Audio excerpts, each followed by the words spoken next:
বন্ধুরা আজ চলে গেলাম একটু মাছের বাজারে। অনেক দিন থেকেই যাবো যাবো করছিলাম, আর যাওয়া তো হয়ে উঠছিল না, তাও হঠাৎ করেই চলে গেলাম মাছের বাজারে।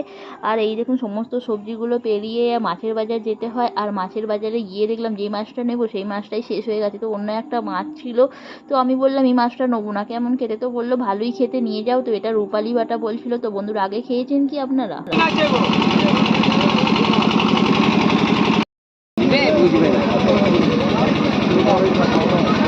ছিল ভেটকি মাছ খেয়ে বলতে যে আজকে ভেটকি মাছ ছিল, যে লাইন লেগে গেছে ওখানে 160 টাকা পচা ভেটকি আর 250 টাকা তফাৎ নেই।